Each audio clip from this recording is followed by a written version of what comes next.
Ladakh, or the land of high passes, is one of the most fascinating places in India. Think of Ladakh and your mind will paint a picture of snowy peaks touching the clear blue sky, with rivers flowing through the beautiful valleys. Apart from its landscape, Ladakh is known for some of the most difficult treks, and bike lovers, usually with the Royal Enfields. They enjoy riding through the trails of rugged mountains. Ladakh is ubiquitous in its culture, religion, and ethnicity, and has always been a place of colorful festivities and crowded fairs. Most of these festivals, no doubt, revolve around religious themes. These festivals are celebrated to commemorate the birth anniversary of religious figures like Buddha, Padmasambhava, and other significant days in the Buddhist calendar.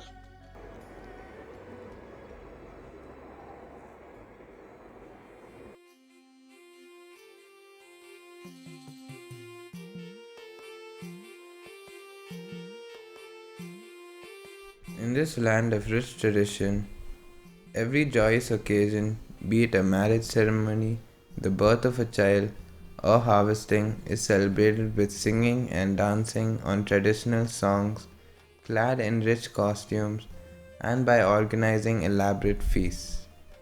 Some of the festivals celebrated in Ladakh are Dosmoche, Yuru Kabgyat, and Sindhu Darshan. They provide an insight into the cultural diversity of Ladakh and also reflect the influence of Buddhism in the culture. Some of these festivals are celebrated over a course of a few days, each having a unique history and significance. One of the festivals, though, does not have any historical or astronomical significance: the Ladakh Harvest Festival. One might be surprised by its unassuming name, since most traditional and harvest festivals in India have names that emerges from the respective native languages. Harvest festivals all over India are celebrated at the end of the farming season and are a way to give thanks to nature and the land which nourishes the food we consume. Although Ladakhis hold high regard for agriculture, the Ladakh Harvest Festival is organized by the Tourism Department to encourage tourism in Ladakh and promote its rich culture, which otherwise would have been unknown by the many who reside far off from this picturesque cold desert. The Ladakh Harvest Festival is celebrated annually between 1st and 15th September, taking off with a cultural procession in the Leh market.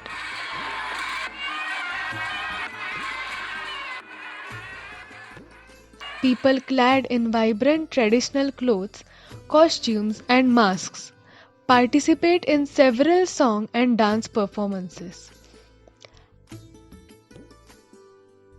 Additionally, craft exhibitions, magic shows, and several sporting events like archery and polo are also part of this lively festival.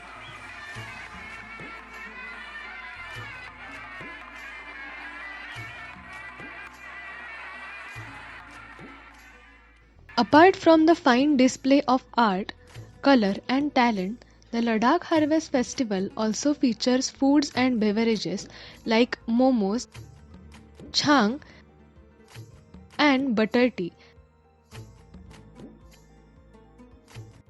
Ladakh, though, was a place of peace and quiet, with a population of just about 2 lakh people. Even after it was open for tourism in 1974, a mere 530 tourists visited Ladakh. And in 2008, about 4 lakh Indian tourists visited Ladakh. However, the mainstream release of the Bollywood blockbuster Three Idiots in 2009 unfolded the scenic beauty of this cold desert before the world after years of being overlooked and left undiscovered.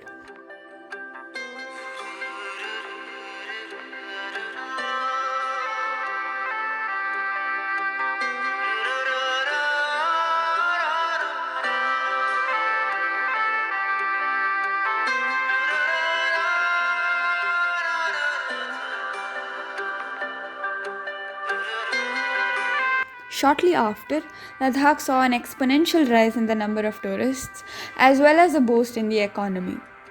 But the question is, can Ladakh, which shelters just about 2 lakh people, afford such a footfall of a couple of 100,000 people? The answer depends on how responsible and respectful the tourists are towards the natural beauty and resources of Ladakh.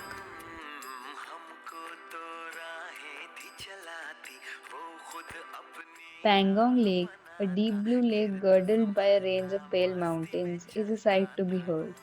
Apart from the scenery, it is best known for featuring in the climax of Three Idiots.